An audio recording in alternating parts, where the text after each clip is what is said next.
आधी आबादी ओबीसी में कांवड़ ले जाने के अलावा, मंदिरों में घंटा हिलाने के अलावा कुछ नहीं है। ज्यादा घबराइएगा नहीं। आपका जो नीट में आरक्षण खत्म कर दिया है, इसके बदले में आपको 27 मंत्री दिए गए हैं। उनको घर पर बुलाइए, उनका सम्मान करिए, माला पहनाइए, क्योंकि इसी के लायक आप बचे हैं।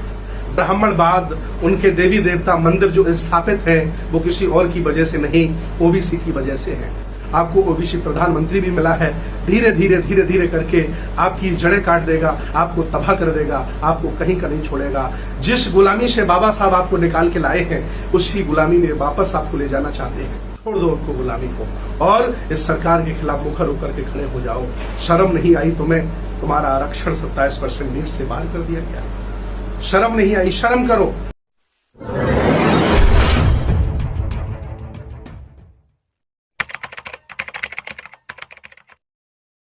सम्मानित मुल्क के मालिकों, मैं बौद्ध भिक्षु सुमित रतन आज एक बहुत महत्वपूर्ण सूचना, दुखद भरी कहानी लेकर के आपके बीच में आया हूं। नीट, जिसे आप अच्छी तरह से जानते हैं, मेडिकल एंट्रेंस एग्जाम होता है। इस एग्जाम में देश भारत का जो अनुसूचित और एसटी समाज है, इसने अपना हक अधिकार लड़ करके संघर्ष करके ले लिया है। लेकिन जो आधी आबादी है ओबीसी, वो अपने हक अधिकार नहीं ले पाई। अर्थात आज देश भारत के अल्पजनों के चेहरे पर जो मुस्कान है, उस मुस्कान का कारण है क्योंकि नीट से ओबीसी को बाहर फेंक दिया गया है। अब आपका बच्चा नीट के माध्यम से आरक्षण नहीं ले सकता। आधी आबादी को आरक्षण नहीं दिया गया, आपको बाहर कर दिया गया। और रिजर्व कैटेगरी को इसलिए 22% आरक्षण दे दिया गया है क्योंकि उनमें 2 अप्रैल करने की औकात है। लेकिन देश भारत के आधी आबादी ओबीसी में कांवड़ ले जाने के अलावा, मंदिरों में घंटा हिलाने के अलावा कुछ नहीं है। ज्यादा घबराइएगा नहीं। आपका जो नीट में आरक्षण खत्म कर दिया है, इसके बदले में आपको 27 मंत्री दिए गए हैं। उनको घर पर बुलाइए, उनका सम्मान करिए, माला पहनाइए, क्योंकि इसी के लायक आप बचे हैं। आप नहीं जानते हैं कि झुंझुना दे करके इस सरकार ने आपके पैर काटे हैं। मैं आपको बता दूं, भूपेश बघेल की सरकार में, छत्तीसगढ़ सरकार में जब पहली बार 27% ओबीसी को आरक्षण दिया गया, तो उसका खिलाफत करने वाला कोई और नहीं, अल्पजन था। अल्पजन ही याचिका करने वाला था, अल्पजन ही वकील था और अल्पजन ही जज था।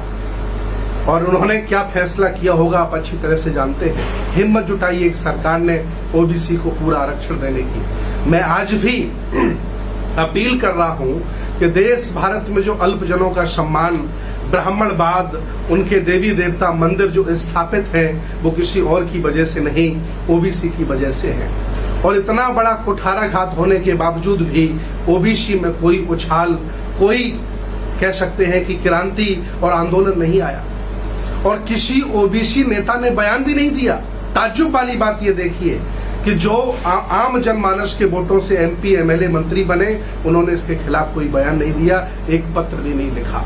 मैं अपील करता हूं सभी इस देश भारत की आधी आबादी ओबीसी से कि आप इनके घरों में घुस जाइए और इनसे कहिए कि लेटर लिखिए।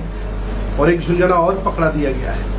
एक व्यक्ति ने जब पाए लागे करना बंद कर दिया आजमगढ़ में, तो उससे पूछा गया कि भैया पहले आप बहुत सम्मान करते थे, आपने पाए लागा करना बंद क्यों कर दिया है? तो उसने जवाब दिया कि आपने मेरे बच्चों को डॉक्टर बनने से रोक लगा दी है, मैं फिर भी पाए लागी करता रहूं। तो पाए लागी वाले बोले कि तुम भैया नहीं समझ पाओगे, पहली बार हमने ओबीसी प्रधानमंत्री दिया है। अर्थात ज्यादा घबराने की जरूरत नहीं है। आपको ओबीसी प्रधानमंत्री भी मिला है। धीरे धीरे करके आपकी जड़ें काट देगा, आपको तबाह कर देगा, आपको कहीं का नहीं छोड़ेगा। जिस गुलामी से बाबा साहब आपको निकाल के लाए हैं, उसी गुलामी में वापस आपको ले जाना चाहते हैं। आपको बाहर कर दिया गया, आपकी कोई औकात नहीं है। जागो, जागो बहुजन जागो। आप कोई साधारण लोग नहीं है। आपके घरों में संतों, गुरुओं, महापुरुषों ने जन्म लिया है। इस बहुजन आंदोलन की आवाज आप हैं। इस श्रृंखला में सबसे आगे चलने वाले आप हैं। और आप इतने मर चुके होंगे, इतने गए गुजरे हो गए होंगे, मुझे पता नहीं था। आज पूरा देश का जागरूक ओबीसी रो रहा है।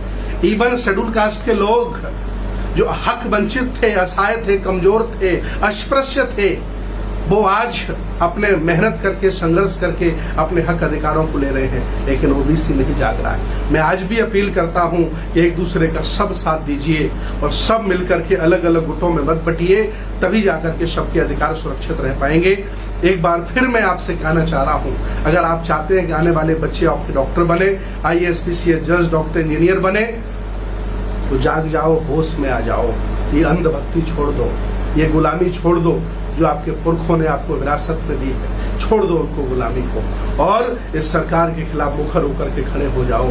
शर्म नहीं आई तुम्हें? तुम्हारा आरक्षण 27% नीट से बाहर कर दिया गया। शर्म नहीं आई? शर्म करो। मैं बीच बार बार आपको आता रहूंगा, आपको जगाता रहूंगा और आपको समझाता रहूंगा कि आपके साथ कहां न्याय हो रहा है। बहुत बहुत धन्यवाद। नमो बुद्धाय। जय भीम, जय संविधान, जय किसान, जय जवान, जय श्रमण भारत। धन्यवाद।